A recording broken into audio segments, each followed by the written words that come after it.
"You're making a mistake." The words hung in the sterile air of the HR office like smoke from a gun that had already been fired. Claire Sullivan sat on the edge of a gray fabric-covered chair that smelled faintly of stale coffee and the sweat of 100 other people who had sat in this exact spot waiting to hear the worst news of their professional lives. She kept her hands folded in her lap, pressing her palms together so hard that her knuckles ached, because if she didn't, everyone in this room would see what she was desperately trying to hide. These hands were shaking. These were hands that had once held a dying Marine's artery, shut on a dusty road in Fallujah, while mortar shells rained down around her like hellfire from an angry god. Hands that had performed emergency surgery on the hood of a burning Humvee in the middle of an ambush with nothing but a combat knife and a prayer. Hands that had steadied nervous fathers in the delivery room and held the fingers of cancer patients as they took their final breaths. These hands had saved more lives than Claire could count, in more impossible situations than most people could imagine. But right now, facing the smirking face of Dr. Jonathan Blackwood and the cold bureaucratic stare of HR Director Karen Walsh, those hands felt completely and utterly useless. The fluorescent lights above hummed with a headache-inducing buzz that seemed specifically designed to break the human spirit, and Claire couldn't help but think that this was appropriate because that's exactly what was happening here. Her spirit was being broken piece by piece, word by word, as Karen Walsh tapped a manicured fingernail on the manila folder in front of her without bothering to look up at the woman whose life she was about to destroy. Insubordination. Karen said, her voice as flat and emotionless as a computer reading a grocery list. Gross misconduct, violation of hospital hierarchy protocols, failure to follow proper chain of command during a critical medical event. She finally looked up, but her eyes were devoid of any warmth, any empathy, any recognition that she was speaking to a human being, and not a piece of malfunctioning equipment that needed to be discarded. "The list is extensive, Miss Sullivan." Claire took a breath, and the air tasted of recycled antiseptic and the faint chemical smell of industrial cleaning products. She had breathed this air for 20 years. She had given her entire adult life to this hospital, to these hallways, to the patients who came through those emergency room doors, broken and bleeding and terrified. And now, she was being thrown away like yesterday's surgical waste. "I saved the patient," Claire said, and she hated how her voice cracked on the words, hated how it made her sound weak when she was anything but. "The boy Leo.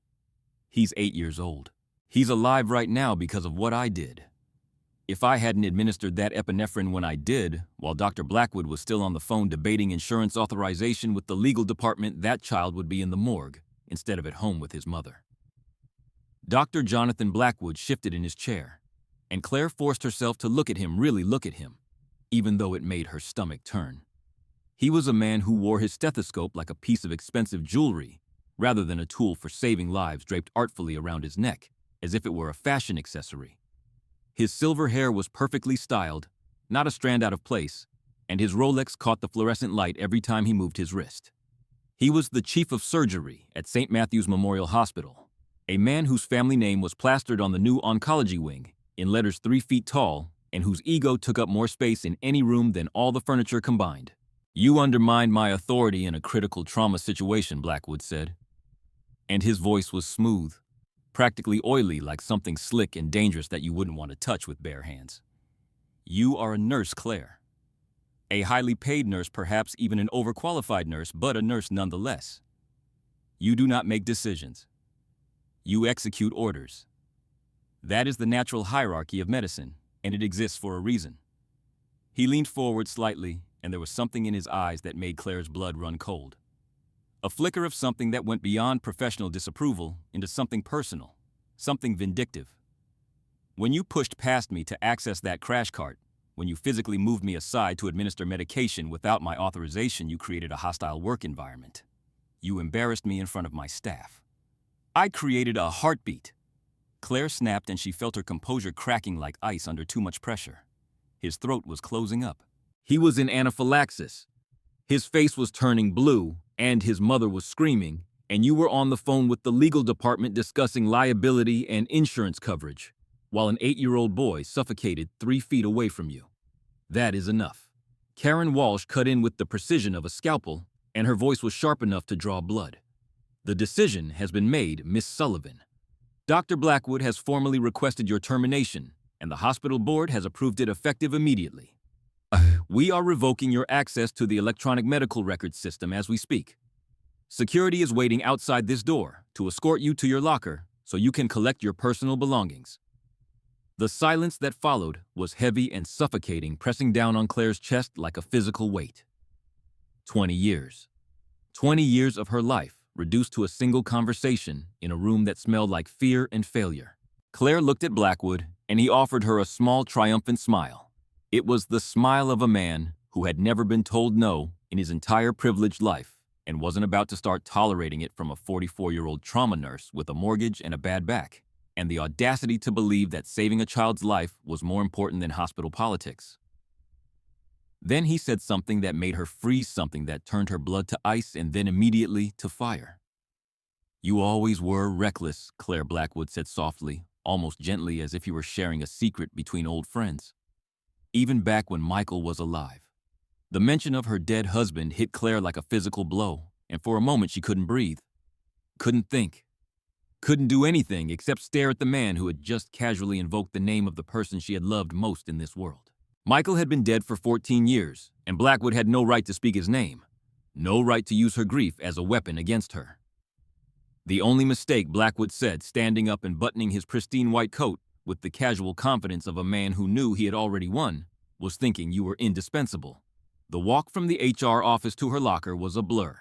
A haze of fluorescent lights and linoleum floors, and the soft squeak of rubber-soled shoes that had carried her through these hallways thousands of times before. Claire moved on autopilot, her body knowing the route, even as her mind struggled to process what had just happened, and she found herself thinking about another time, another place, when she had walked through chaos with the same numb detachment. She was passing the trauma bay when it hit her a wave of memory so powerful and so vivid that for a moment she wasn't in St. Matthew's Memorial Hospital at all. She was 25 years old again, and she was in hell. Fallujah, Iraq. November 2005. The air was thick with dust and the smell of burning oil and the copper tang of blood, so much blood that it seemed to coat everything: the ground, the vehicles, the hands of Staff Sergeant Claire Sullivan, as she fought to save a life while the world exploded around her. The convoy had been ambushed on a routine patrol, IEDs, detonating in a chain reaction that turned 3 armored vehicles into twisted metal coffins in the span of seconds. Claire had been in the 4th vehicle, and she was already moving before the ringing in her ears had stopped, because that's what combat medics did. They moved. They didn't think about the mortars still falling, or the small arms fire crackling through the air like deadly fireworks. They just moved because every second of hesitation was a second that someone was bleeding out. Corporal Danny Reeves was lying in the dust. His legs shattered his throat, filling with blood from shrapnel that had torn through his neck and left him gasping like a fish pulled from water. Claire had dropped to her knees beside him, her hands already moving, already assessing, already knowing what she had to do. Even as her brain screamed that it was impossible, that she didn't have the equipment, that she didn't have the time. "Stay with me, Danny." She had said, her voice steady, even though her heart was pounding so hard she could feel it in her temples. "I need you to stay with me." She had performed the cricothyrotomy right there in the dust and the blood and the chaos cutting into his throat to create an airway while mortars fell close enough to shower them both with debris.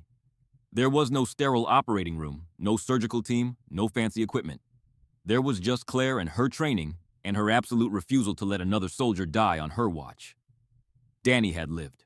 He had gone home to his wife and his newborn daughter, and 3 years later he had sent Claire a photo of that little girl taking her first steps with a note that said simply, "She exists because of you." Claire blinked and she was back in the hallway of St. Matthew's, standing outside the trauma bay, with her hand pressed against the wall for support. Her heart was racing, and she could feel sweat beading on her forehead, and for just a moment, she had been so completely back in that desert that she could taste the dust on her tongue. She had thought she left Staff Sergeant Sullivan behind when she traded her uniform for scrubs when she came home from the war and tried to build a normal life with Michael. She had thought that soldier was buried, gone, just a ghost from a past she didn't talk about. But standing here now with her career in ruins and her life falling apart, Claire realized that ghost had never left. That soldier was still inside her, still ready to move when everyone else froze. Still willing to break the rules when the rules meant letting someone die. And maybe that was the problem. Maybe you couldn't bury something that was so fundamentally a part of who you were. Maybe Staff Sergeant Sullivan had just been waiting dormant for the moment when the nurse wasn't enough, when the soldier needed to take over again. Claire pushed herself off the wall and continued walking toward her locker. She had a box to pack and a life to figure out, and standing in a hallway feeling sorry for herself wasn't going to help anyone. The locker was small and dented with a combination lock that stuck if you didn't jiggle it just right, and Claire had opened it 10,000 times over the past 2 decades without ever really thinking about what was inside. Now, as she twisted the dial with trembling fingers, she found herself cataloging the contents of her professional life with the detached precision of someone inventorying the belongings of the dead. The stethoscope came first. It was a Littman Classic 3 burgundy colored, and it had been a wedding gift from Michael. He had given it to her the morning after their honeymoon, pressing the small velvet box into her hands over breakfast at a diner in Cape Cod, and when she had opened it and seen what was inside, she had burst into tears. "For all the hearts you're going to save," he had said, grinning at her with that crooked smile that always made her knees weak. "Starting with mine." She placed the stethoscope in the cardboard box that Mr. Patterson had silently handed her, and it made a soft thud against the bottom that seemed far too final. The framed photograph came next, and this one was harder, so much harder that Claire had to stop for a moment and just breathe through the pain of it. Michael smiled up at her from behind the glass, frozen forever. At 32 years old in his army dress uniform, with his dark hair neatly combed, and his brown eyes full of the warmth and humor that had made her fall in love with him in the first place. He had been so young in this photo, so full of life, so completely unaware, that in just 3 years, he would be dead on an operating table at a VA hospital, while doctors who should have saved him made mistakes that cost him everything. Claire had always suspected that there was more to Michael's death than a simple surgical complication. The way the hospital had so stonewalled her questions, the way certain files had gone missing, the way no one would look her in the eye when she demanded answers. But she had never been able to prove anything, and eventually the grief had been too heavy to carry along with the weight of her suspicions, so she had let it go. Or at least, she had tried to. Her military dog tags were at the bottom of the locker, hidden in the back corner, behind a half-empty bottle of ibuprofen and a ceramic mug that said, "Nurses call the shots," in cheerful pink letters. She hadn't looked at those dog tags in 17 years, hadn't wanted to be reminded of who she used to be. But now, she reached for them and held them in her palm, feeling the cool metal against her skin. Sullivan, Claire M. O positive. Catholic. Such simple information to represent such a complicated history. Wars fought lives, saved friends, lost a self transformed and then buried, and now apparently resurrected against her will. She dropped the dog tags into the box with everything else. Mr. Patterson stood nearby, his security guard uniform slightly too tight around his middle. His kind face creased with the discomfort of a man who was being asked to do something that went against every instinct in his body. He had been the head of security at St. Matthew's for almost as long as Claire had been a nurse here, and over the years they had developed the easy friendship of people who worked the same late shifts and shared the same bad coffee in the break room at 3 in the morning. "This ain't right, Claire," he said softly, his voice barely above a whisper, as if he were afraid that someone might overhear him expressing sympathy for the woman he was supposed to be escorting out like a criminal. "Everyone knows it. Everyone's talking about what you did for that boy. You saved his life." Claire managed a weak smile, even though it felt like her face might crack from the effort. "Watch that blood pressure, Pat. I won't be here to check it anymore." She walked through the trauma ward one last time, her cardboard box clutched against her chest, and the silence that greeted her was worse than any insult could have been. Jessica and Maria and David, nurses she had worked beside for years. Nurses she had trained and mentored and covered for. When they needed to leave early for their kids' school plays, none of them would meet her eyes. They stared at their charts at their screens at the floor, anywhere except at the woman who was being marched out of the building for the crime of caring more about a patient's life than a doctor's ego. Claire didn't blame them. She understood with the bitter clarity that comes from experience that this was how institutions worked. Blackwood had the power, and anyone who challenged that power would be next on the chopping block. Fear was a more effective silencer than any gag order, and these people had families to feed, mortgages to pay, lives that depended on their continued employment. But understanding didn't make it hurt any less. She was almost at the exit when she passed Blackwood's office, and something made her slow down, made her look through the glass window at the wall of photographs and certificates that decorated his professional throne room. There, in a heavy gilded frame, was a photo she had never noticed before: Blackwood, shaking hands with a group of men in military uniforms. all smiles and patriotic pride. And suddenly, Claire remembered something that made her blood run cold. The surgeon who had operated on Michael, the one who had made the mistakes that killed him, had trained under Blackwood. She had known this somewhere in the back of her mind, but she had never connected the dots, never allowed herself to follow that thread to its logical conclusion. But now, standing here with her career in ruins, she couldn't help but wonder. Had Blackwood been watching her all these years? Had he been waiting for her to slip up to give him an excuse to get rid of her before she started asking questions again? Had her husband's death been something more than a tragic accident? Claire shook her head and kept walking. She was being paranoid. She was looking for conspiracies where there were only coincidences trying to make sense of senseless tragedy by imposing a narrative that probably didn't exist. But the thought stayed with her, a cold kernel of suspicion lodged in her chest, as she walked through the automatic glass doors of the emergency department entrance and stepped out into the October rain. The cold hit her first, a blast of October air that cut through her thin scrubs like they weren't even there. And then came the rain, a gray and relentless drizzle that seemed determined to wash away whatever dignity she had left. Of course it was raining. Of course the universe had decided that losing her job wasn't punishment enough, that she needed to be cold and wet and miserable on top of everything else. Mr. Patterson had stopped at the threshold of the building, unable or unwilling to follow her out into the storm, and Claire heard the automatic doors slide shut behind her with a soft whoosh that sounded like a coffin closing. She stood on the sidewalk for a moment, blinking raindrops out of her eyes, trying to figure out what to do next. Her car was in the shop, a transmission issue that she had been putting off for months because she couldn't afford to fix it, and now she definitely couldn't afford to fix it because she was unemployed, and her savings account had maybe 3 months of expenses in it if she was careful. She would have to walk to the train station 8 blocks away in the pouring rain, carrying a cardboard box full of memories that were rapidly getting soaked. Claire started walking. Boston moved around her with the indifferent rhythm of a city that had seen 10,000 tragedies and would see 10,000 more. Taxis splashed dirty water onto the curbs without slowing down. Businessmen with expensive umbrellas rushed past, checking their watches, talking into phones, completely oblivious to the blonde woman in soggy blue scrubs who was shuffling along the sidewalk like a ghost.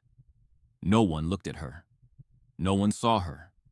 She had become invisible, just another piece of human wreckage washed up on the shores of a city that didn't care. She clutched the cardboard box tighter, trying to shield Michael's photograph from the rain, but the box was already getting soft and wet, and she knew it was only a matter of time before it fell apart completely. Just like everything else in her life, the weight of the box seemed to grow heavier with every step, as if all those years of memories were physically pressing down on her, and Claire found herself replaying the scene with Leo over and over in her mind, trying to figure out what she could have done differently, whether there was some way she could have saved the boy without ending her own career. Leo had come into the emergency room gasping, his small hands clutching at his throat, his face turning a terrifying shade of blue that Claire had seen too many times in her life.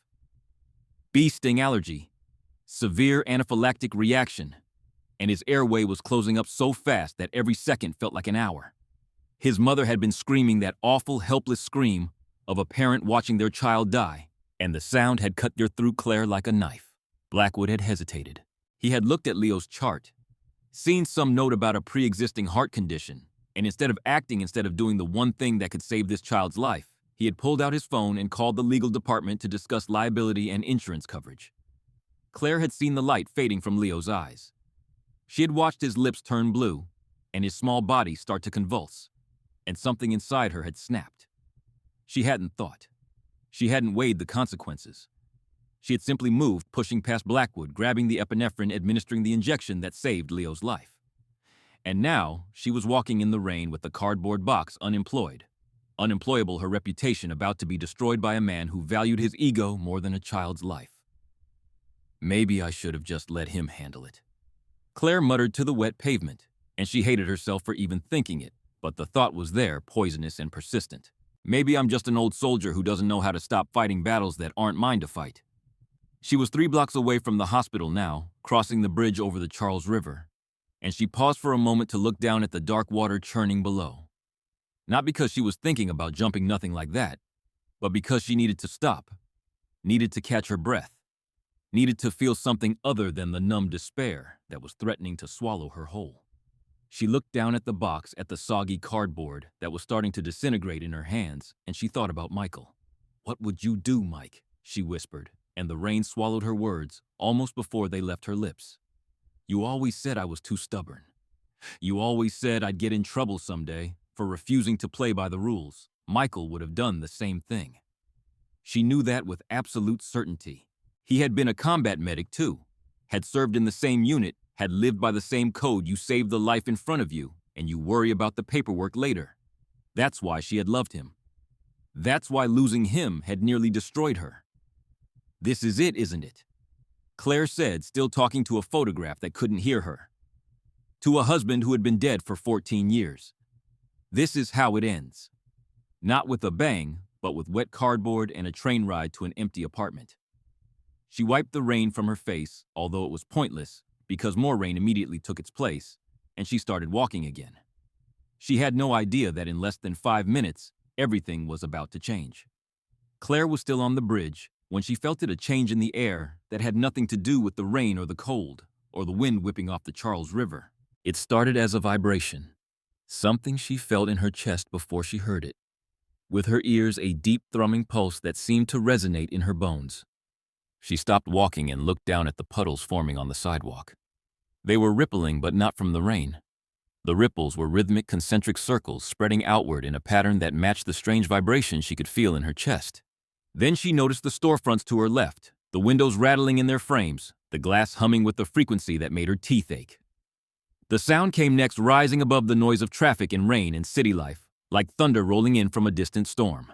But this wasn't thunder. Thunder was random, chaotic, unpredictable. This sound was rhythmic, mechanical, purposeful. Thwop, thwop, thwop, thwop. Claire knew that sound. She had heard it 100 times in the deserts of Iraq, had learned to distinguish between friendly birds and enemy fire by the specific pitch and rhythm of rotor blades cutting through the air. This was the sound of helicopters, big ones, military ones, and they were coming in fast and low. She looked up at the gray October sky, squinting against the rain, and watched as the clouds seemed to tear apart like tissue paper. Two shapes emerged from the gloom, black against the gray, descending toward the city, with the speed and aggression that made no sense for civilian aircraft. UH-60 Blackhawks. Military transport helicopters painted in matte black, with no visible markings or insignia, flying so low that Claire could see the rivets on their underbellies. They banked hard over the Charles River, their rotors kicking up spray from the water below, and the downdraft hit the street like a physical force, sending trash cans rolling and snapping umbrellas inside out, and knocking more than a few pedestrians off their feet. Around Claire, chaos erupted.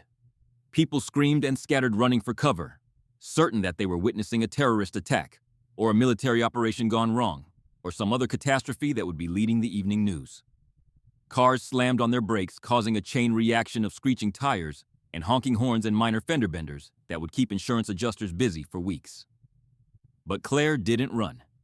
20 years of trauma nursing had trained her to freeze and assess, not flee. Panic killed people. Panic made you run into traffic or trip over your own feet or make decisions that turned a bad situation into a fatal one.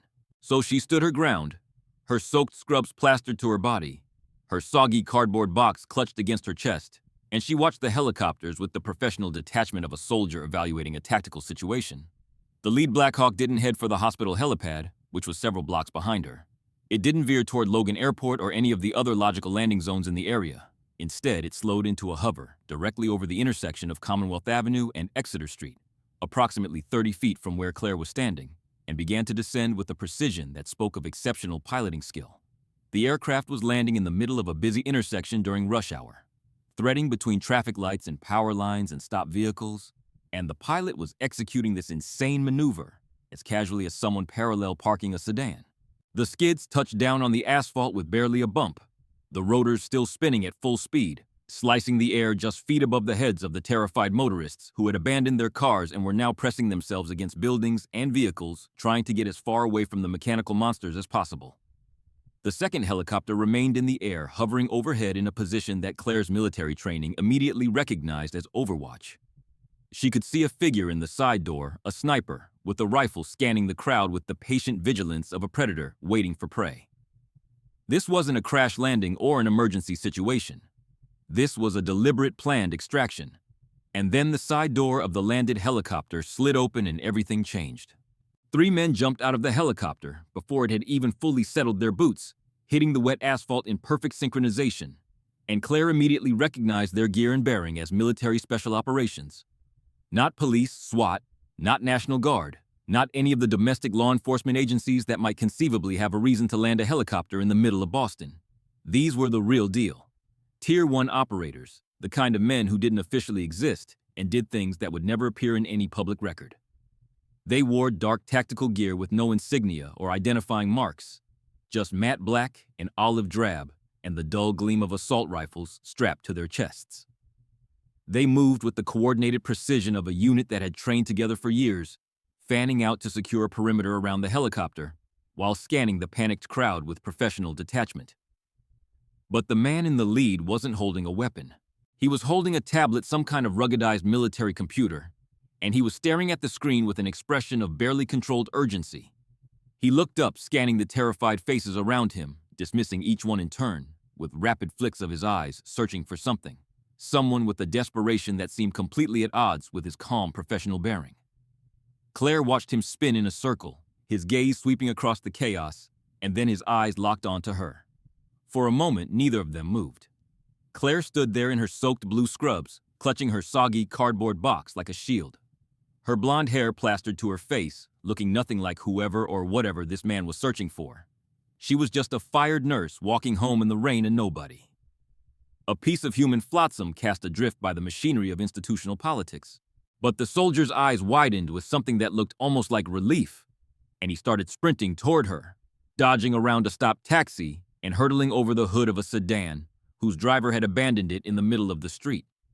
He was fast, incredibly fast, closing the distance between them in seconds, while Claire stood frozen, her mind racing through possibilities and coming up empty. What did I do? Is this about the hospital? Did Blackwood call someone? Did he report me for assault or theft or some other trumped-up charge that warranted a military response? No. That was insane. The police didn't send Blackhawk helicopters for disgruntled former employees. The soldier reached her, and up close he was even more imposing than he had seemed from a distance. Tall and broad-shouldered, with rain dripping off his tactical helmet and a face that looked like it had been carved from granite, and then sandblasted into something that no longer registered normal human emotions. He looked at her scrubs, then at her face, then at the deactivated ID badge that was still clipped to her pocket, the one that Karen Walsh hadn't bothered to physically take, only electronically disable. "Claire Sullivan?" He roared over the scream of the rotors, his voice cutting through the chaos like a knife through butter. Claire nodded, unable to form words, her throat suddenly dry, despite the rain soaking every inch of her body. She gripped her cardboard box tighter, as if the soggy container full of memories could somehow protect her from whatever was about to happen. The soldier tapped his earpiece with one gloved hand. "Asset located. I repeat, asset located. We are at the extraction point." He looked back at Claire, and there was something in his eyes that she hadn't expected to see, something that looked almost like desperation. "Ma'am, you need to come with us. Right now." "I was just fired," Claire stammered, and the absurdity of the sentence hit her even as she said it.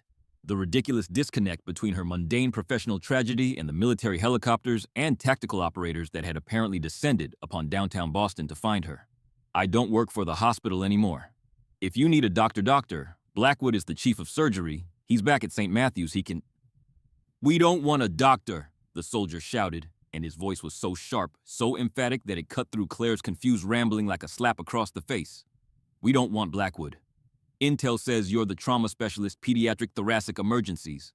3 different surgeons at 3 different hospitals named you as the best in New England." Claire stared at him, her mind struggling to process what she was hearing. "Ma'am," the soldier continued, and now his voice dropped slightly, becoming more human, more urgent, more terrified. "The president's goddaughter is dying. She's at a secure location 20 miles from here and her airway is crushed. The Secret Service medical team can't stabilize her. They tried intubation, they tried everything, but they can't get a tube in, and her oxygen levels are dropping by the minute. We have maybe 4 minutes to get you in the air before she suffocates." The world seemed to tilt on its axis. The president's goddaughter. Dying. 4 minutes. "Do you understand what I'm telling you?" The soldier pressed his eyes, boring into hers. "A child is going to die if you don't come with me right now." Everything that happened next occurred in a blur of motion and noise and adrenaline, the kind of controlled chaos that Claire hadn't experienced since her days in the desert when life and death decisions had to be made in fractions of seconds, and hesitation was a luxury that nobody could afford. She hesitated anyway just for a moment, her mind still struggling to reconcile the impossible situation she found herself in. 5 minutes ago, she'd been a fired nurse walking home in the rain, contemplating the wreckage of her career and wondering how she was going to pay next month's rent. Now she was being told that the President of the United States needed her to save a child's life. "But I can't," she started to say, and she wasn't even sure what she was trying to articulate. "I can't do this. I'm not qualified. I'm not a surgeon. I'm just a nurse. I'm just a woman with a cardboard box full of memories and a career that ended 20 minutes ago." "Drop the box," the soldier commanded, his voice brooking no argument. "We're going." "And now, my husband's picture," Claire heard herself say, and she clutched the soggy cardboard tighter, this ridiculous instinct to protect the last physical reminder of the man she had loved more than her own life. "I can't leave it. I can't." The soldier didn't hesitate. He reached out and grabbed the box from her hands, with one swift motion tucking it under his arm like a football.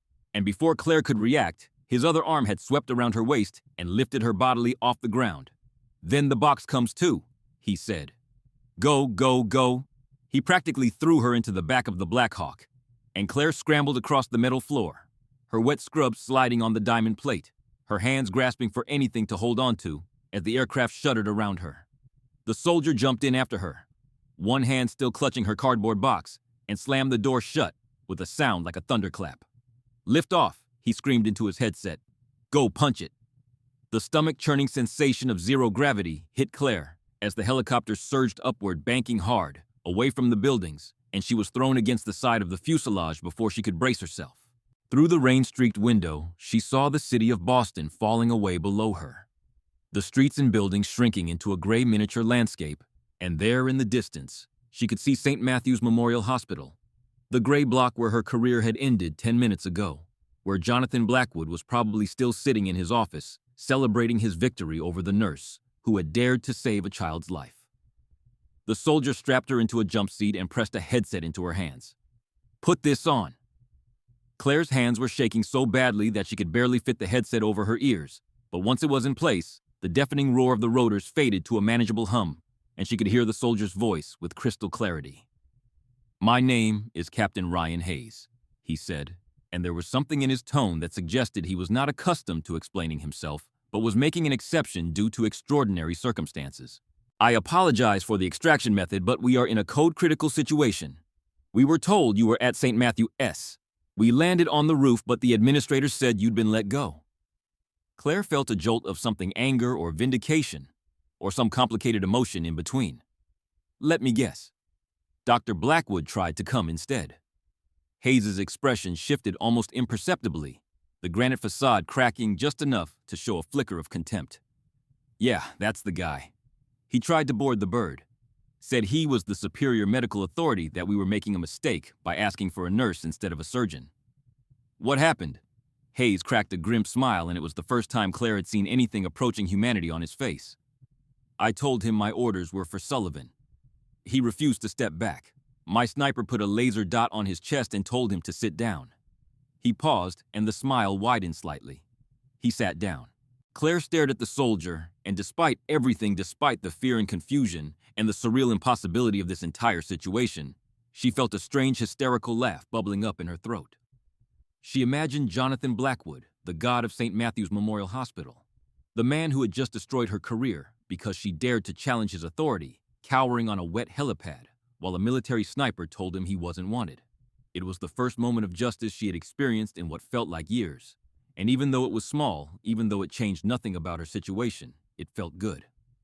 "Where are we going?" she asked, looking out the window at the gray expanse of the Massachusetts coastline rushing by beneath them. "Hanscom Air Force Base," Hayes replied. "Air Force One is on the tarmac, but the medical bay is set up in a hangar. It's a mess down there, Miss Sullivan. We have a structural collapse at a fundraising event." The girl. He trailed off, and Claire saw something in his eyes that she recognized from her own years of dealing with pediatric trauma. That particular horror that came from seeing a child in mortal danger. It's bad. They have the equipment, but they don't have the hands. The flight surgeon is overwhelmed. Claire looked down at her hands. They were still shaking, but it was different now. This wasn't fear or shock or the aftermath of adrenaline. This was something else, something she hadn't felt in years. This was the zone. "Tell me the vitals," she said, and her voice was harder now. More focused, the voice of Staff Sergeant Sullivan rather than Claire, the unemployed nurse. What are her O2 sats? Is she intubated? What interventions have they attempted? Hayes looked at her, and she could see the surprise in his eyes, the reassessment of the soggy, disheveled woman he had just thrown into a helicopter. He tapped his tablet, pulling up information. Oxygen saturation was 82% and dropping as of 3 minutes ago. Trachea is deviated to the left. They tried intubation twice, couldn't get the tube in. Massive swelling, possible complete tracheal transection. They need a surgical airway, Claire said instantly, her mind already racing through the procedure. Cricothyrotomy. But if she's pediatric, the landmarks are going to be almost impossible to find. The anatomy is different in children. Everything is smaller and closer together. One wrong cut and you hit the carotid or the jugular. Exactly, Hayes said. That's why we came for you. Colonel Chen, the flight surgeon? He's good. He's saved men on battlefields with half their faces blown off. But this isn't a soldier with a gunshot wound. This is a little girl with a crushed trachea, and he can't find the landmarks, and he's running out of time. Claire looked out the window again. The coastline was falling behind them now, replaced by the flat expanse of the base, with its hangars and runways, and the distinctive shape of Air Force One sitting on the tarmac like a white whale. "Captain," she said, and her voice was calm, now the calm of someone who had accepted the impossible situation and decided to face it head-on. "I hope you flew fast." Hayes allowed himself another small smile. "Supersonic, ma'am." The Blackhawk didn't so much land as drop out of the sky, the pilot flaring the rotors at the last possible second to cushion an impact that should have rattled Claire's teeth out of her skull. The skids hit the wet tarmac of Hanscom Air Force Base with a jolt that threw her against her harness, and before she could even process the fact that they were on the ground. The side door was sliding open and Captain Hayes was unbuckling her straps. "Move, move, move," he shouted, pulling her toward the door. "We're out of time." Claire's sneakers hit the tarmac and immediately splashed into a puddle of jet fuel and rainwater. Her stomach was still somewhere over the Charles River, left behind during the violent banking maneuver that had taken them out of Boston's airspace, but her mind had snapped into a cold hard focus that she recognized from her years in combat. It was the trauma state, that psychological space where emotions didn't exist, where rent payments and career disasters and arrogant doctors didn't matter. There was only the patient. The problem. The solution. The scene around her was apocalyptic. Aside from the two Blackhawks that had extracted her and were now powering down on the tarmac, there were 3 massive C-130 transport planes, their cargo bays open like hungry mouths disgorging equipment and personnel. Police vehicles and ambulances lined the perimeter, their lights painting the gray afternoon in alternating flashes of red and blue. And looming in the distance, incongruous in its elegant white paint and presidential seal, was Air Force One, looking like a monument to civilization in the middle of a war zone. But they weren't heading for the plane. Hayes grabbed her elbow and started running toward a massive hangar 50 yards away, its doors thrown open to reveal a chaos of bright lights and rushing figures. A perimeter of armored black SUVs formed a steel wall around the entrance, their engines still running, their occupants standing ready with weapons drawn. "Stay close to me," Hayes barked, as they ran, his voice barely audible over the din of aircraft engines and shouting personnel. "Don't stop for anyone. Don't answer any questions. Our only priority is getting you to that patient." They were 20 feet from the hangar entrance when a wall of men in black suits materialized in front of them, appearing out of the chaos like specters of bureaucratic obstruction. Secret Service. Claire realized, recognizing the distinctive earpieces and the barely concealed firearms, and the expressions of men whose sole purpose in life was to prevent unauthorized people from getting close to things they weren't supposed to get close to. One of them stepped forward, a mountain of a man with a buzzed head and a scar running through his left eyebrow, holding up his hand in a gesture that clearly meant, "Stop, or I will make you stop." "Hold it," the agent commanded, his voice cutting through the ambient noise like a blade. "Who is this?" The manifest lists Dr. Blackwood as the medical specialist. Blackwood is compromised? Hayes shot back without slowing his pace. "This is the primary asset. Nurse Sullivan, pediatric trauma specialist. Stand down, Agent Reynolds, we have a code red in there." Reynolds didn't budge. His eyes swept over Claire, taking in the soaked scrubs, the disheveled blonde hair. the soggy cardboard box that Hayes was still carrying under his arm, and his expression made it clear that he was not impressed by what he saw. "I can't let a civilian without clearance anywhere near the package," he said, and Claire understood that the package was Secret Service terminology for whatever or whoever they were protecting. In this case, apparently a dying child. Something shifted inside Claire. The fear and confusion that had dominated her emotional landscape since the helicopters appeared suddenly evaporated, replaced by a cold, controlled fury that she hadn't felt since her days in the desert. This man was standing between her and a child who was suffocating to death, and she was done being pushed around by people with authority they hadn't earned and power they didn't deserve. She stepped out from behind Hayes, planting herself directly in front of Agent Reynolds, close enough that she had to tilt her head back to meet his eyes. She knew what she looked like, a wet, bedraggled woman in ruined scrubs, holding nothing but the tattered remnants of her professional dignity. She didn't care. "Agent Reynolds," she said, and her voice was loud enough to cut through the noise, clear enough to leave no room for misunderstanding. "Captain Hayes told me the patient has a crushed airway with oxygen saturation in the low 80s. That was 5 minutes ago. If she's been trending down, which she almost certainly has been, she's probably in the 60s by now. Do you know what that means?" Reynolds stared at her, clearly unaccustomed to being challenged by civilians, let alone civilians who looked like they had just been pulled out of a river. "It means that hypoxic brain injury has already started." Claire continued. "Every second we stand here arguing, brain cells are dying. Every second we waste on protocol and clearances and chain of command, that little girl loses another piece of who she is." She took a step closer, close enough to see the individual pores on the agent's face, close enough to smell the coffee on his breath. "So, you have a choice. You can check my ID. You can call your supervisor. You can follow every procedure in your handbook while a child's brain turns to mush. Or you can step aside and let me do my job, and when the president asks you how his goddaughter survived, you can tell him that you made the right call when it mattered." The silence stretched between them, seconds that felt like hours, while chaos swirled around them and a child gasped for breath somewhere inside that hangar. Then Reynolds stepped aside. "Get her in," he said to Hayes. "Now." The interior of the hangar was a nightmare of organized chaos. A field hospital thrown together in the middle of a concrete cathedral, and Claire absorbed the entire scene in a single sweeping glance as she ran toward the cluster of activity in the center of the vast space. Bright halogen lights on portable stands surrounded a gurney, creating an island of harsh white illumination in the otherwise shadowy hangar. Medical equipment was scattered everywhere. Crash carts and IV stands and monitors, and boxes of supplies that had been torn open in desperate haste. The floor was littered with discarded packaging and bloody gauze, and the general debris of medical intervention gone wrong.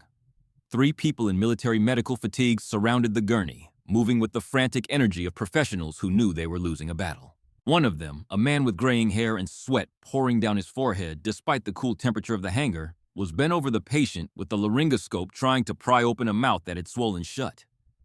"I can't get the view," he shouted, his voice cracking with frustration. "There's too much blood, I can't see anything. We need more suction. Suction is maxed out." "Colonel," a nurse shouted back, her hands flying across a portable suction unit that was clearly operating at its limit. "Sats are 68 and dropping. She's bradying down, heart rate 42. Claire dropped her focus to the gurney, to the small figure lying motionless under the harsh lights, and something inside her broke.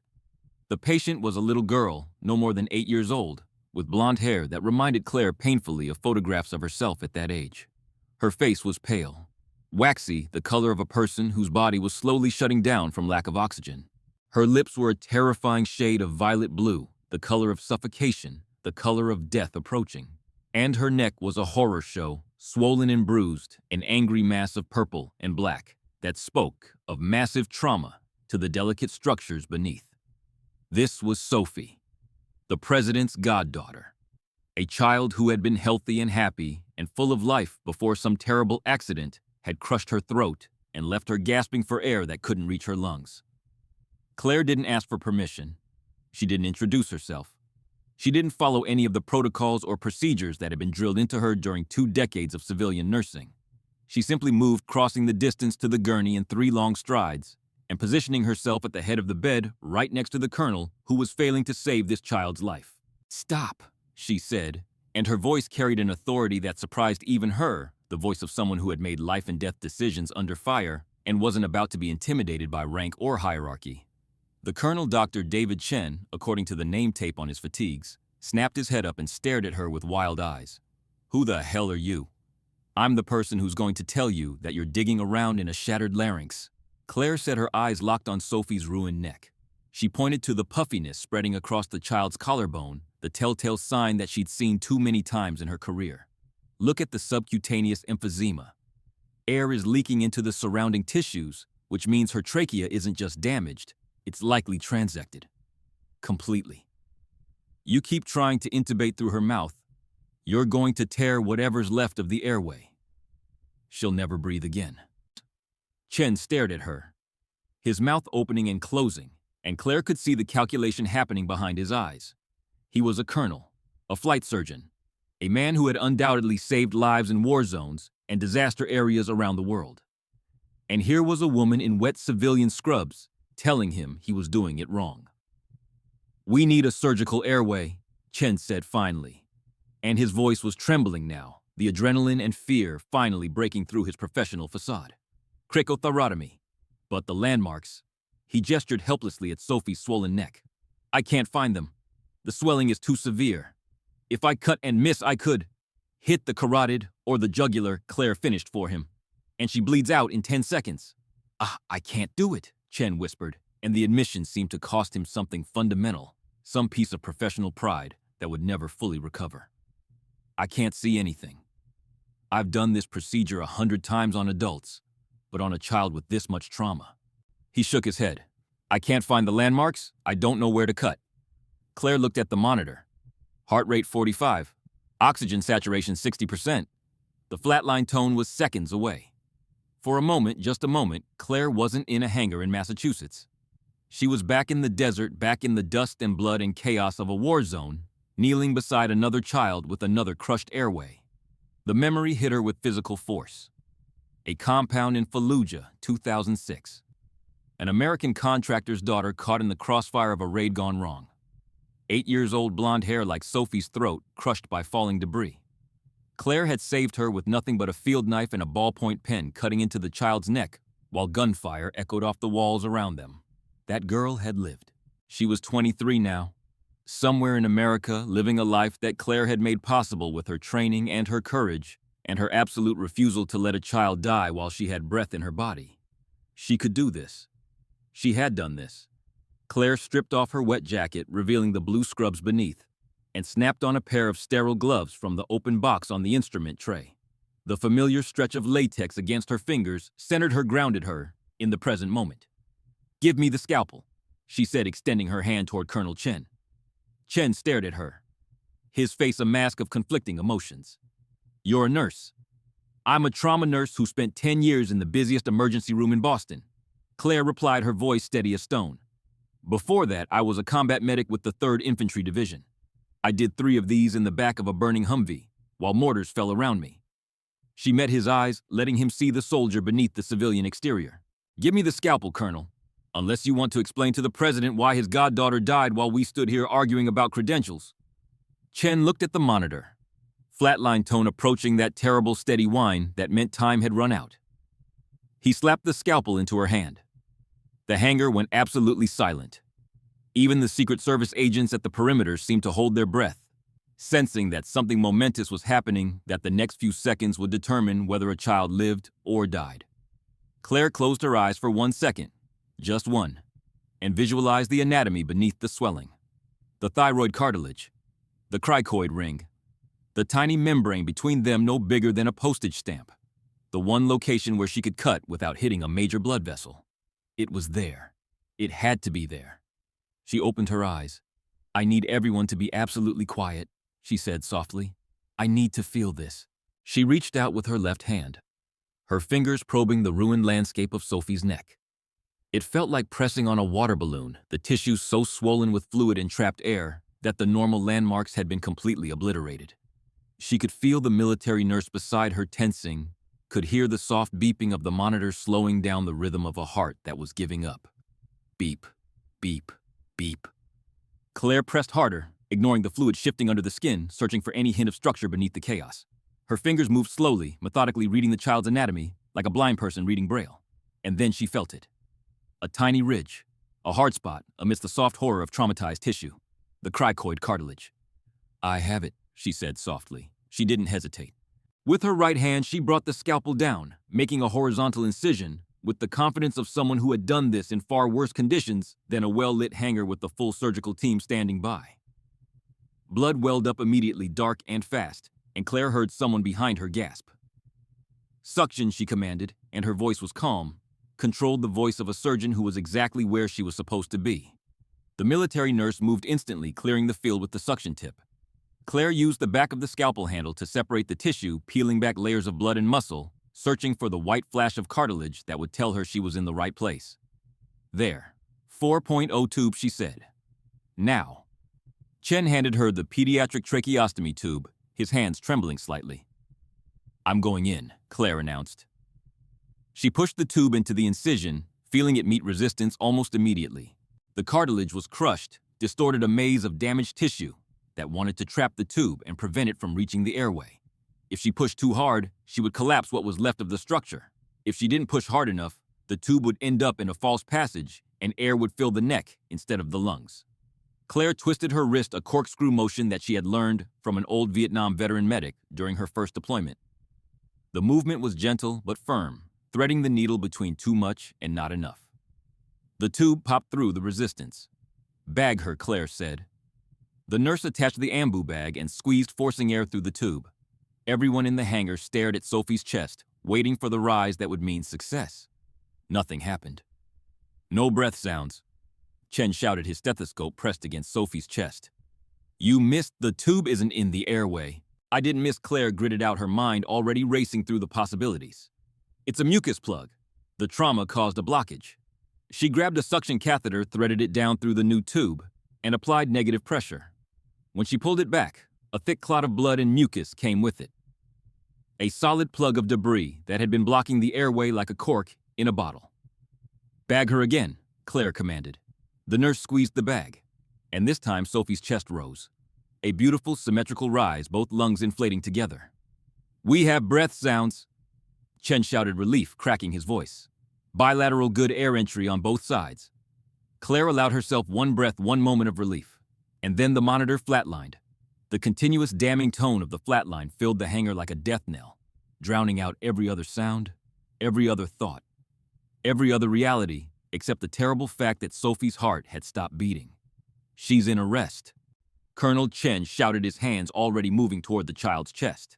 "Starting CPR." But Claire grabbed his arm before he could begin compressions, her fingers digging into his flesh with a grip that surprised both of them. "No," she said. "Wait. Wait." Chen stared at her like she had lost her mind. "Her heart has stopped. We need to. I know what we need." Claire cut him off, her mind racing through the diagnostic possibilities with the speed of someone who had seen this exact situation before in a dusty compound in Fallujah, with another child whose heart had stopped for reasons that had nothing to do with the heart itself. "The tube is in the right place. I felt it enter the trachea. Breath sounds were bilateral. This isn't a failed intubation." She looked at Sophie's chest, at the way the left side seemed slightly more distended than the right, at the subtle asymmetry that most people would have missed, but that Claire's trained eyes caught immediately. "It's a tension pneumothorax," she said, and suddenly everything made sense, the pieces clicking together into a picture that was terrifying but treatable.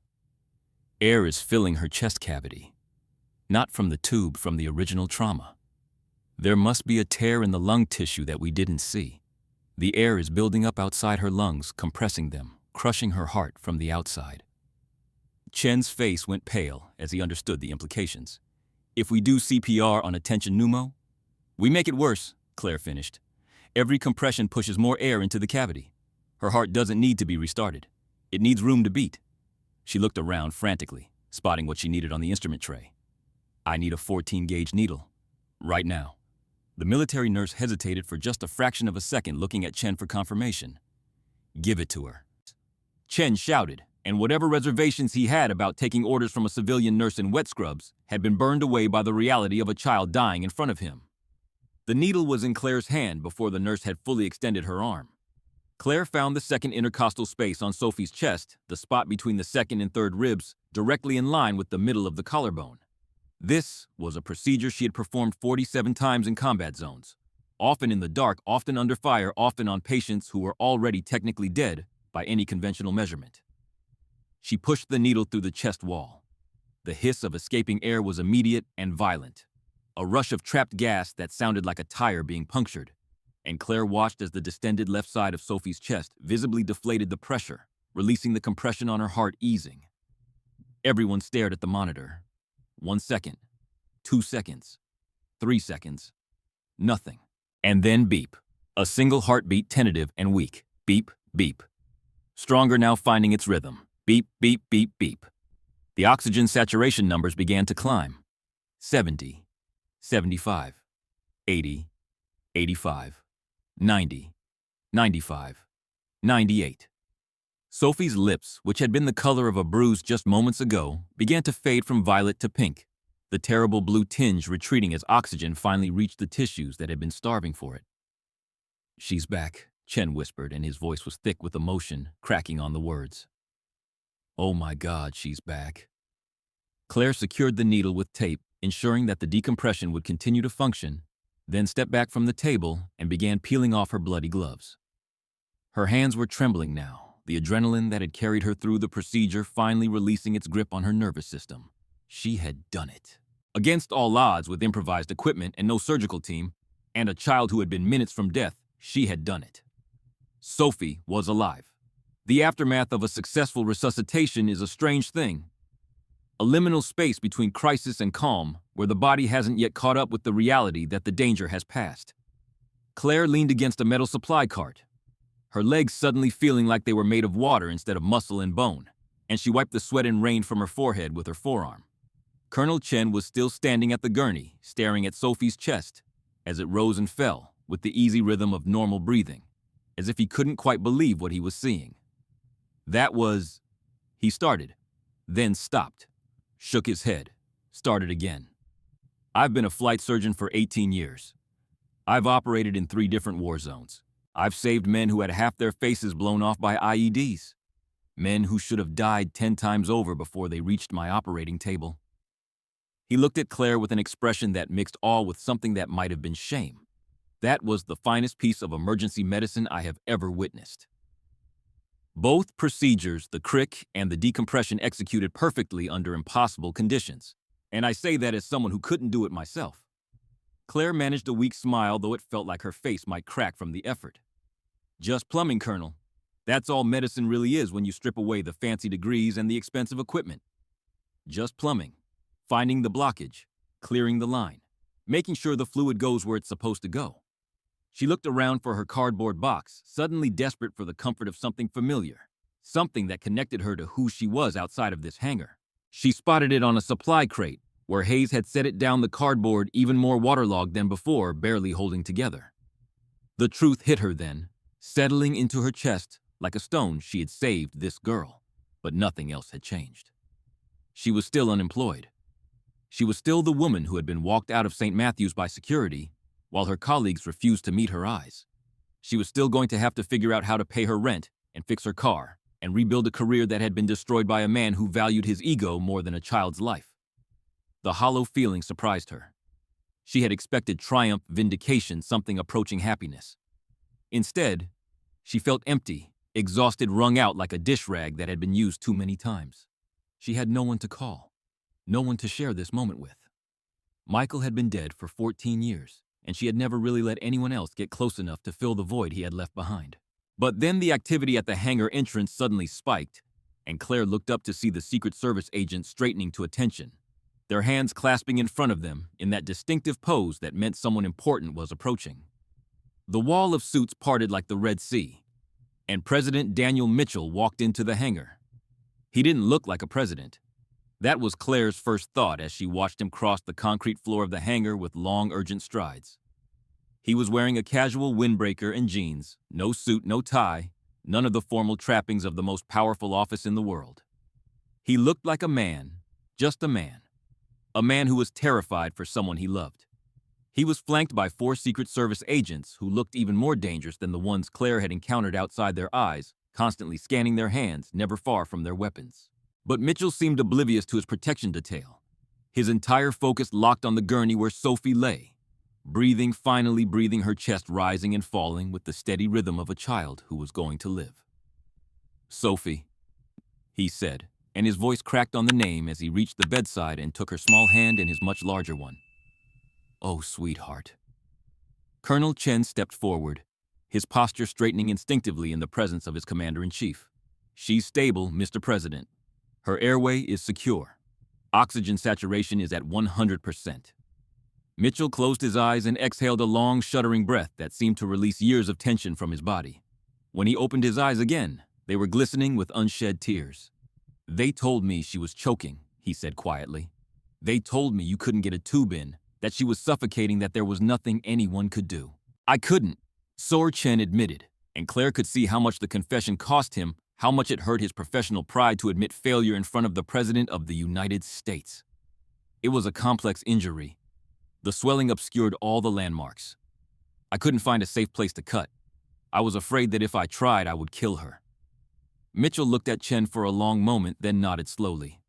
Then Hooted Chen stepped aside and extended his hand toward the woman leaning against the supply cart, still wearing her rain-soaked scrubs, her blonde hair a disaster clutching a soggy cardboard box that looked like it might fall apart at any moment. "She did," Sir Chen said. "Nurse Sullivan."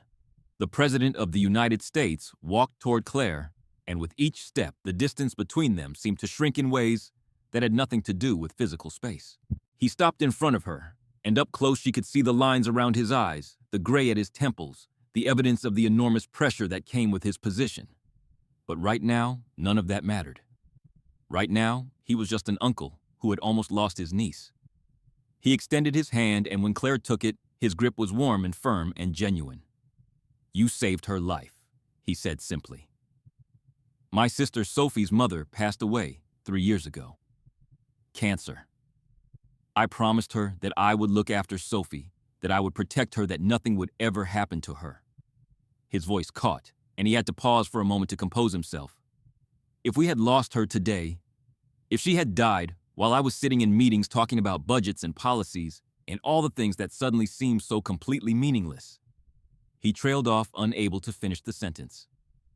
"You have the gratitude of a nation," President Mitchell said, "and the eternal debt of a godfather."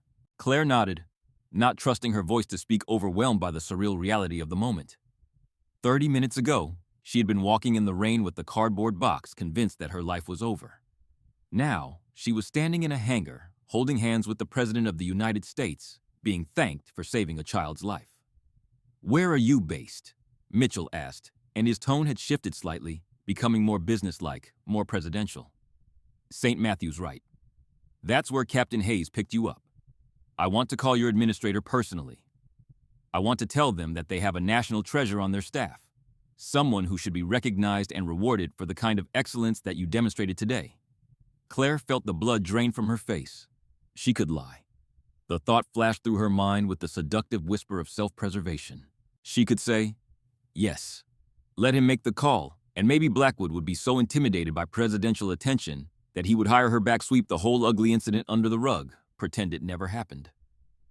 But then she looked at the cardboard box under her arm, at the corner of Michael's photograph visible through the disintegrating cardboard, and she thought about the kind of man her husband had been. Michael had been a lot of things: wide, stubborn, reckless, infuriatingly optimistic. But one thing he had never been was a liar. He had believed that the truth was always better than a comfortable deception, even when the truth was painful, even when it cost you something you didn't want to lose. Claire couldn't dishonor his memory by starting now. "I'm not at St. Matthew's anymore." "Mr. President," she said quietly. Mitchell's eyebrows drew together in confusion. "Did you transfer? Are you at a different hospital now?" Claire lifted the soggy box slightly, drawing his attention to it. "No, sir. About 20 minutes before your helicopter landed, I was fired." The silence that followed was absolute. Every person in the hangar seemed to freeze, from the Secret Service agents to the medical personnel to Captain Hayes, who was standing nearby with an expression of dawning understanding. "Fired," Mitchell repeated as if he hadn't heard correctly, as if the word didn't compute in the context of the woman who had just performed a medical miracle. "Yes, sir." For insubordination. Claire took a deep breath, steeling herself for what came next. "I administered epinephrine to a dying 8-year-old boy while the chief of surgery was on the phone debating insurance authorization with the legal department. The boy was in anaphylaxis. His throat was closing. He was turning blue. And Dr. Blackwood was worried about liability. She met the president's eyes, refusing to look away, refusing to be ashamed of what she had done. I saved the boy. His name is Leo, and he's alive right now because I broke protocol. But I embarrassed Dr. Blackwood in front of his staff, and he doesn't tolerate being embarrassed. So he had me terminated.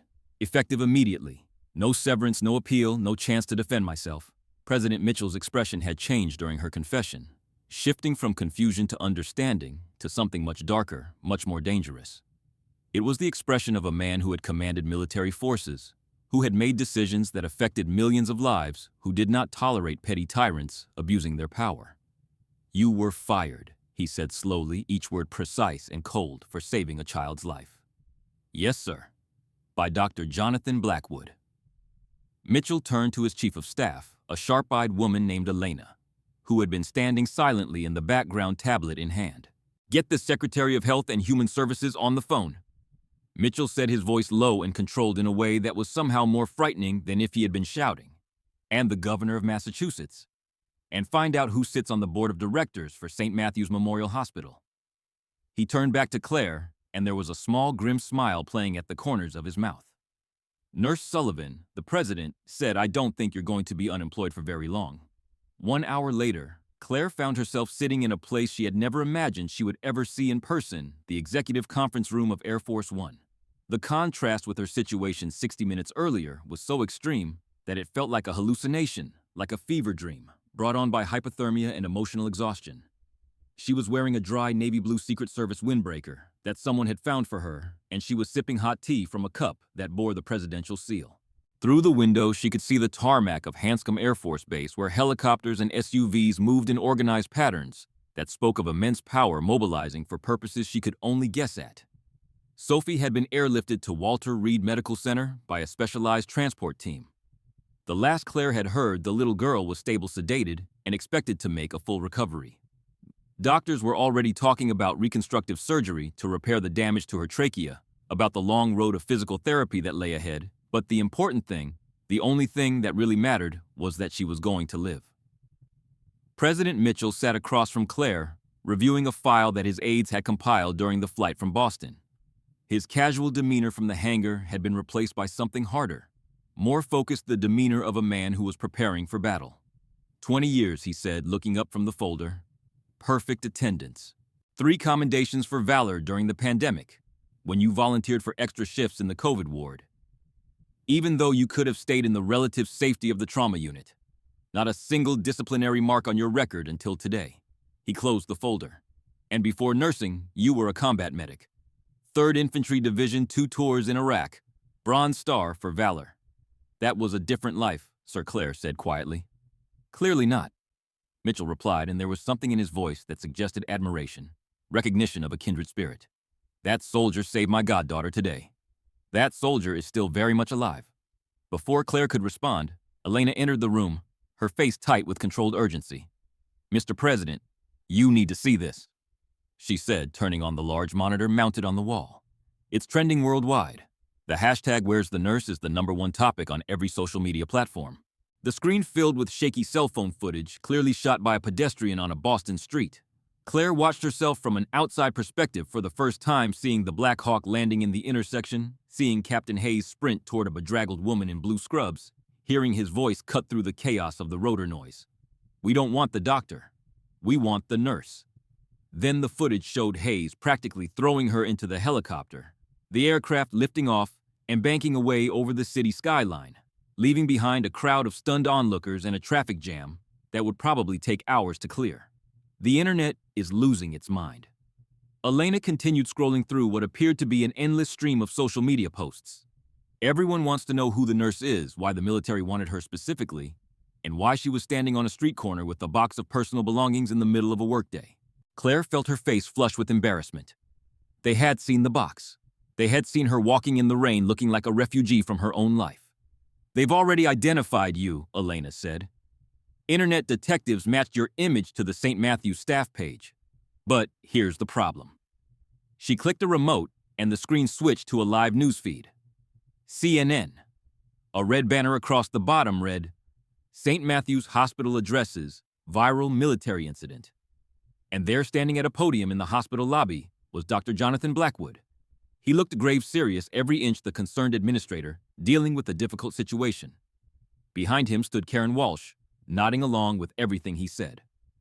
We are aware of the dramatic footage involving one of our former employees, Miss Claire Sullivan. Blackwood said, his voice smooth and practiced. It is a regrettable situation. Miss Sullivan was terminated earlier today for concerning behavior. While I cannot go into specifics due to privacy laws, I can say that her actions endangered patient safety. She was in a state of mental instability. Claire shot to her feet so fast that her chair tipped over behind her. That liar! She shouted, months of suppressed anger finally boiling over. Unstable. I saved a boy's life. I saved your goddaughter's life. On the screen, Blackwood continued, oblivious to the fury he was provoking thousands of miles away. We believe the military may have been acting on outdated information when they extracted her. We are cooperating fully with authorities to ensure that Miss Sullivan receives the help she needs. Claire felt tears pricking at her eyes. Tears of rage and frustration, and the dawning horror that Blackwood was going to win. He was going to destroy her reputation on national television. He was going to paint her as a mentally unstable liability who had been rightfully terminated, and everyone would believe him because he was a doctor, and she was just a nurse because he had power and connections, and she had nothing but a soggy cardboard box. And the truth. He's getting ahead of the narrative, Mitchell said, and his voice was calm, analytical, the voice of a strategist assessing an opponent's moves. He knows the military picked you up. He knows that if the real story comes out, he looks like the villain who fired a hero. So he's trying to discredit you before you can tell your side. He's going to win. Claire whispered, the fight draining out of her. He has lawyers. He has the hospital board. He has connections I can't even imagine. And I'm nobody. I'm just a fired nurse with no job and no money and no way to fight back. President Mitchell stood up from his chair and walked to the window, looking out at the organized chaos of the tarmac below. You're not nobody, Claire, he said quietly. You're the woman who saved Sophie. And I take it very personally when people lie about my friends. Mitchell turned back to face her, and there was something different in his eyes now. Something personal that went beyond presidential concern for a citizen who had been wronged. Besides, he continued, I know Jonathan Blackwood. We have history. Claire's blood ran cold. Sir, your husband was Michael Sullivan, Mitchell said, and it wasn't a question. 3rd Infantry Division combat medic, served 2 tours in Iraq. Died in 2010 at a VA hospital from complications following what should have been a routine surgery. Claire couldn't breathe, couldn't move, couldn't do anything except stare at the President of the United States as he calmly recited the details of the worst day of her life. The surgeon who operated on Michael was a young resident named Dr. Harrison Wells. Mitchell continued, talented but inexperienced, and supervised by a mentor who had a reputation for cutting corners when it came to veteran care. That mentor was Jonathan Blackwood. The room seemed to tilt. Claire grabbed the edge of the conference table to steady herself. I was on the Congressional Oversight Committee that reviewed military hospital complaints in 2010, Mitchell said. We received multiple reports about suspicious outcomes at the VA hospital where Michael died. Unexplained complications.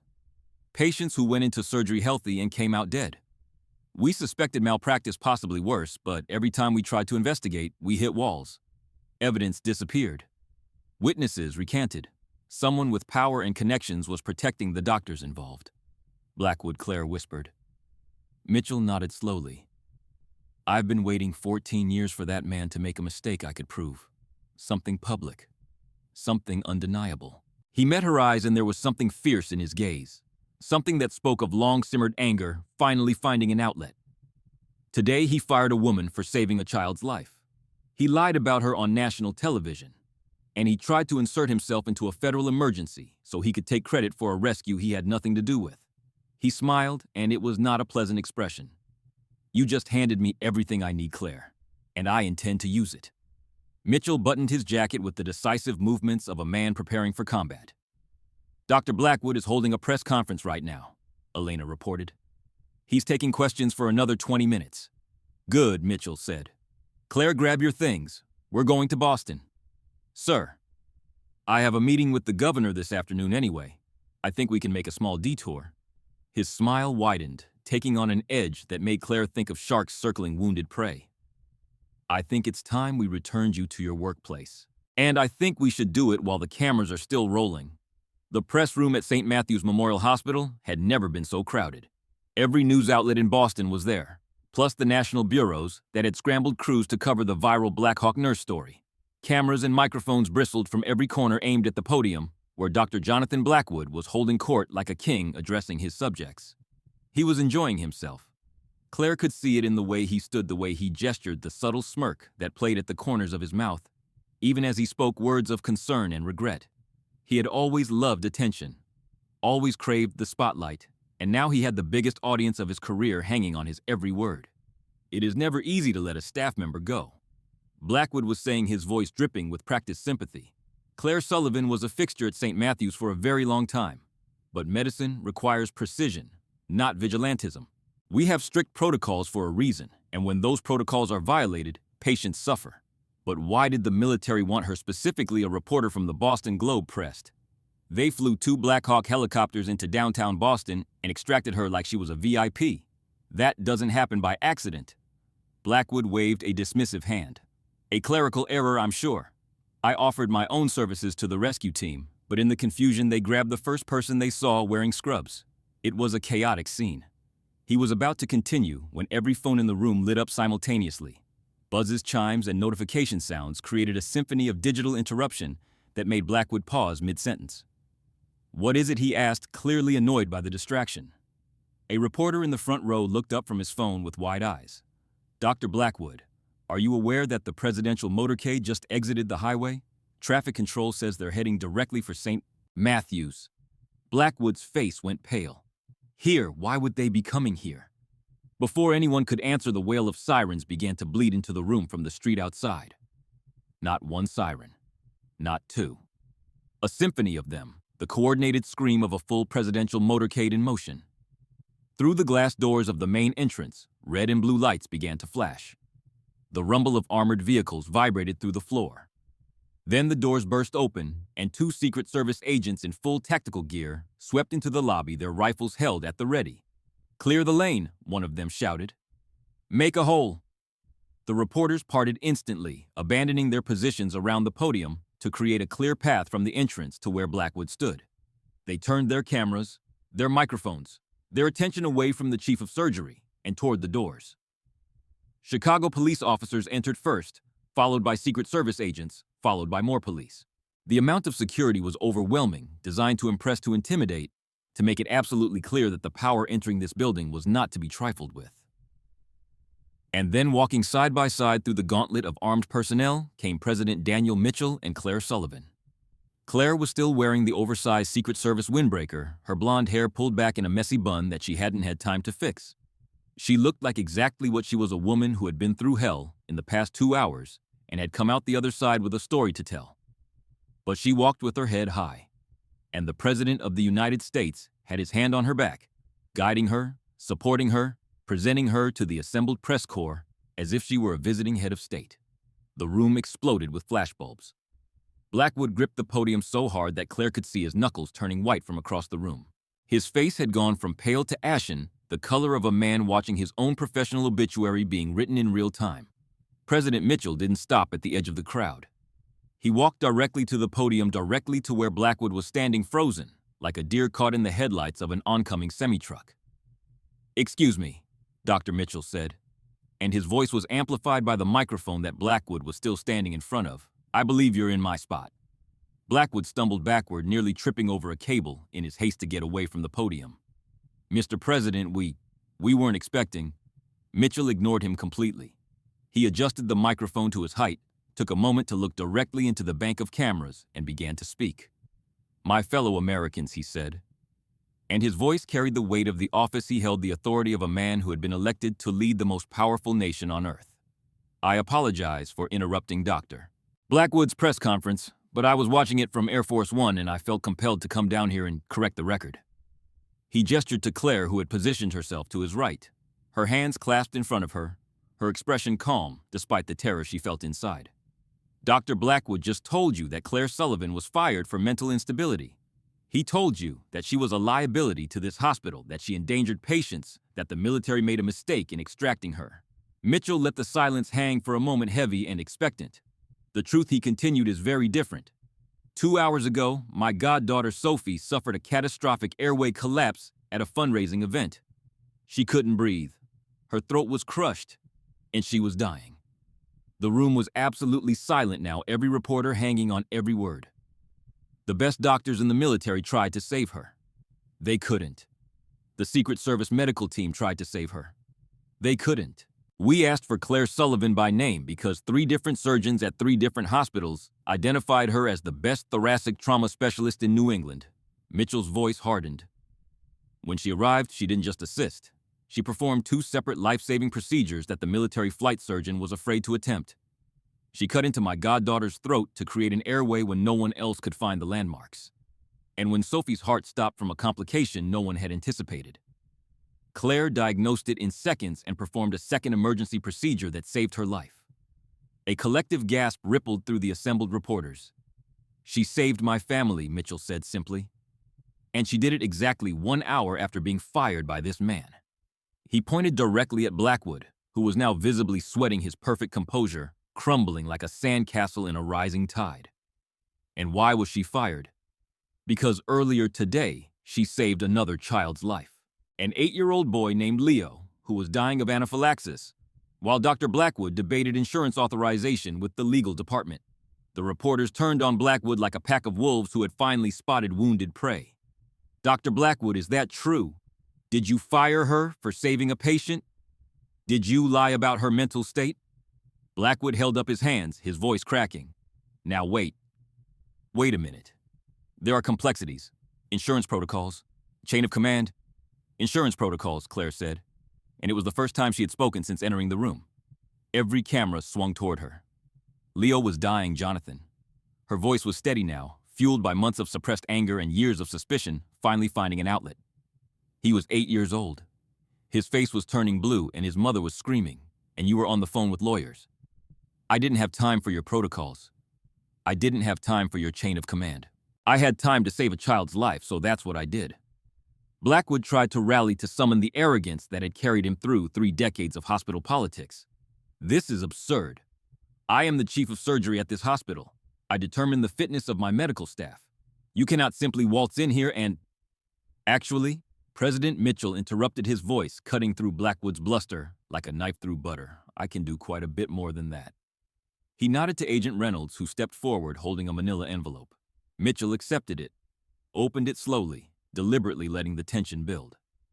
While I was flying here, Dr. Blackwood, I had the Department of Justice conduct an emergency review of the billing practices at St. Matthew's Memorial Hospital under your administration. It seems that prioritizing profit over patients is something of a habit for you. Blackwood's face went gray. We found discrepancies, Mitchell continued, significant ones, overbilling, unnecessary procedures, a pattern of behavior that the FBI will be very interested in examining more closely. He let that sink in for a moment, then added, I also made a call to the chairman of this hospital's board of directors. He was very interested to hear that his chief of surgery had just gone on national television and lied about a nurse, lied about the military, and lied about the President of the United States. Mitchell glanced at Karen Walsh, who was standing frozen at the edge of the stage, looking like she wanted the floor to open up and swallow her. Karen Mitchell said pleasantly, I believe the chairman is on the phone with you right now. Isn't he? Karen's face went through a rapid series of expressions, calculating, desperate, and finally resigned. She had clearly realized which way the wind was blowing, and she had no intention of going down with Blackwood's ship. She pulled a piece of paper from her pocket, one that she had obviously prepared the moment the motorcade arrived, and turned to face Blackwood with an expression of barely concealed satisfaction. Dr. Blackwood Karen, said, her voice carrying clearly through the silent room. Effective immediately, the board of directors has voted to suspend your hospital privileges, pending a full investigation into your conduct. You are to be escorted from the premises immediately. The room erupted into chaos. Reporters shouting questions, cameras flashing, Blackwood sputtering protests that no one was listening to. You can't do this, he shouted, his carefully cultivated composure finally shattering completely. I built this wing. I am this hospital. I have connections that... Mr. Patterson, Claire said quietly, From the back of the room, a familiar figure stepped forward. Old Pat, the security guard who had escorted Claire out of this same building just hours earlier, was grinning from ear to ear. In his hands, he held a cardboard box, an empty one. "I believe you know the way out," Dr. Mr. Patterson said, and there was 2 decades worth of satisfaction in his voice. "And here's a box for your things. It's a bit small, but I'm sure you'll manage." The flashbulbs blinded Blackwood as he took the box with trembling hands, his arrogance finally completely utterly crushed under the weight of his own hubris.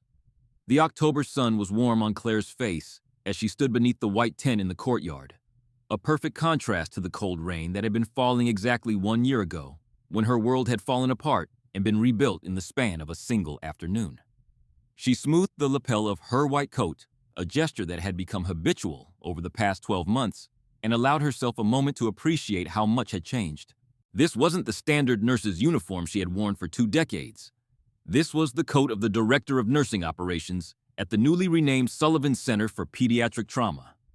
Beneath her name, embroidered in elegant gold thread, were the words, "Patient Advocate, Chief." And beneath the coat, she wore a fitted red dress that made her feel for the first time in years like a woman who had earned the right to be seen. The courtyard was filled with people, hundreds of them spilling out of the tent and onto the manicured lawns. Doctors and nurses who had once been too afraid to meet her eyes now stood tall, proud to work in a hospital where speaking up for patients was celebrated rather than punished. Former patients whose lives had been saved by the protocols Claire had implemented. Military personnel who had served with her in Iraq and had flown in from across the country to witness this moment. And in the front row, beaming like a proud father, sat President Daniel Mitchell with Sophie beside him. The little girl was 9 now, healthy and vibrant, with only a thin scar on her neck to mark the day she had almost died. She was currently trying to sneak a cookie from the buffet table when she thought no one was looking. "You look nervous," a voice said beside Claire. She turned to find Leo standing there, the boy whose life she had saved with a dose of epinephrine and a willingness to break the rules.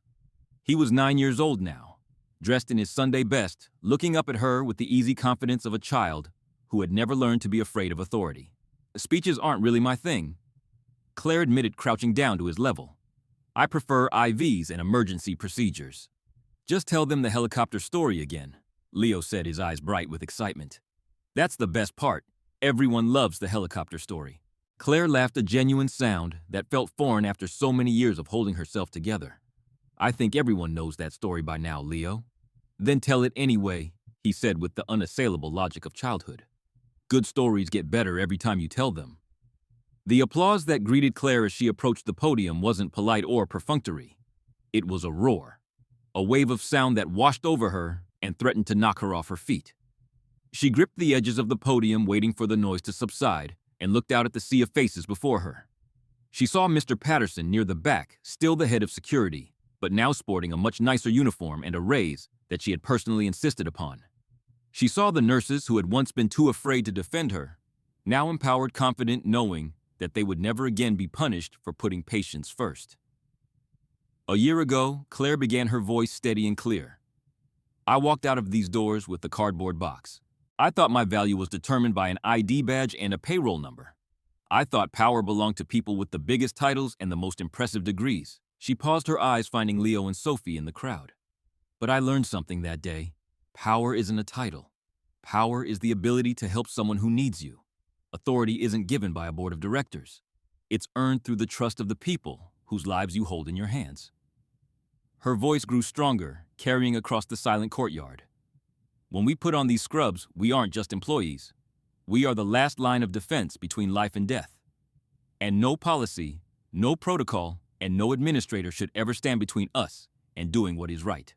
She gripped the podium harder, channeling 20 years of frustration and a lifetime of fighting into her words. "This center isn't named after me because I'm special.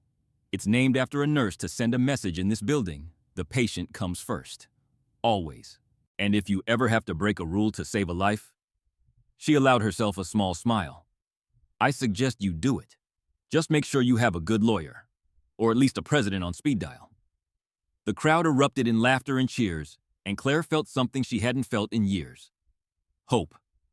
After the ceremony, as the crowd began to disperse, and the afternoon sun painted long shadows across the courtyard, President Mitchell approached Claire with a small velvet box in his hand.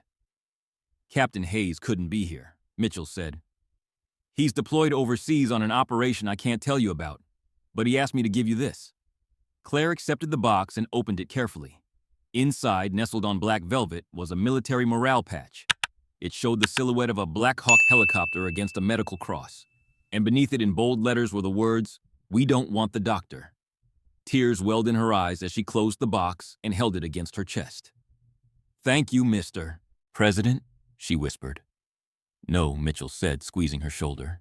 "Thank you, Claire, for Sophie, for Leo, for everyone you're going to save in the years to come." He walked away with his Secret Service detail, leaving Claire alone in the fading afternoon light. She made her way to a quiet corner of the courtyard, away from the lingering guests and the cleanup crews, and pulled out the photograph she always carried with her now, no longer in a soggy cardboard box, but in an elegant silver frame that fit perfectly in her coat pocket. Michael smiled up at her, frozen forever, at 32, full of the life and warmth that she had loved so desperately and lost so completely. "I did it, Mike," she said softly, her voice breaking on his name. "I finally stopped running from who I am. You always said I was too stubborn to follow orders. Turns out that's not a weakness. It's what makes me who I am." She traced the line of his jaw with her fingertip, remembering the way he used to hold her, the way he used to believe in her. Even when she didn't believe in herself. I wish you could have seen it. The helicopters, the president, Blackwood's face when they handed him that box. She laughed through her tears. "You would have loved it." A breeze rustled through the courtyard, carrying the scent of autumn leaves and new beginnings. "I'll keep saving them," Mike Claire whispered. "Every single one I can. That's my promise to you." She tucked the photograph back into her pocket over her heart and walked toward the hospital entrance. She stopped at the spot on the sidewalk where the helicopter had landed 1 year ago, where her old life had ended and her new one had begun. The scorch marks from the Blackhawk's tires were long faded, but she could still feel the wind on her face. Still hear the thunder of the rotors, still see Captain Hayes sprinting toward her through the rain. She looked at her reflection in the glass doors. The blonde hair now streaked with gray, the lines around her eyes that spoke of years of fighting and loss and triumph. But she also saw a woman who had walked through fire and emerged holding water. A woman who had refused to let the bastards grind her down. She wasn't just a nurse anymore. She was a guardian, a fighter, a survivor. And she had patience waiting. Claire Sullivan pushed open the doors and walked back into the hospital, ready to save the next life. The story of Claire Sullivan became more than just a viral moment or a feel-good headline. It became a symbol, a rallying cry for nurses and healthcare workers across the country who had spent years being told to follow orders, keep quiet, and never challenge the authority of those above them. Within 6 months of that October afternoon, Sullivan laws began passing in state legislatures protecting medical professionals who acted in good faith during emergencies from retaliatory termination. The culture of fear that had allowed men like Jonathan Blackwood to thrive began to crumble, replaced by something better, a culture of courage. As for Blackwood himself, the investigation that President Mitchell had launched uncovered 14 years of fraud, malpractice, and cover-ups. He was stripped of his medical license, convicted on multiple counts of insurance fraud, and sentenced to 7 years in federal prison. But Claire didn't think about Blackwood anymore. She was too busy doing what she had always done, saving lives one patient at a time, refusing to let protocol stand between her and doing what was right. And sometimes late at night, when the hospital was quiet and the emergencies had been handled and there was nothing left to do but wait for the next crisis, Claire would look out the window at the Boston skyline and remember a rainy October afternoon when 2 helicopters had torn through the clouds looking for a nurse with a cardboard box. She would smile, touch the photograph in her pocket, and whisper 4 words that had become her motto, her mission, her reason for getting up every morning. "We don't want the doctor." And that, my friends, is the incredible true story of Claire Sullivan, the nurse who was fired for saving a life only to be swept up by military helicopters and given the chance to save another. It's a story about courage in the face of injustice. It's a story about standing up for what's right, even when the whole world tells you to sit down and follow the rules. But here's what really gets me. Claire wasn't special because she had superpowers or connections or money. She was special because she refused to stop caring, even when caring cost her everything. And that makes me wonder how many Claire Sullivans are out there right now. How many nurses, teachers, firefighters, and everyday heroes are being punished for doing the right thing, just because it made someone powerful look bad? How many people are walking home in the rain with a cardboard box thinking their story is over, when really it's just about to begin? If this story moved you, if it made you think about the unsung heroes in your own life, do me a favor. Hit that like button. It takes 1 second, but it tells the algorithm that stories like this matter, that we want to hear about real courage, not just celebrity gossip. And if you haven't already, subscribed to the channel and hit that notification bell so you never miss a story. We've got more incredible tales coming your way. Stories about ordinary people who did extraordinary things when the moment demanded it. Share this video with someone who needs to hear it today. Share it with a nurse you know. Share it with anyone who's ever been told they were just following orders wrong. Now, I want to hear from you. Drop a comment below and tell me, have you ever had to break the rules to do the right thing? Have you ever been punished for standing up when everyone else stayed silent? What would you have done if you were Claire, standing in that HR office knowing that saving a child's life was about to cost you everything? Your stories matter. I read every single comment. Until the next time, remember, sometimes the cavalry doesn't come on a white horse. Sometimes it comes in a Blackhawk helicopter, looking for the person brave enough to do what needs to be done. Keep fighting the good fight.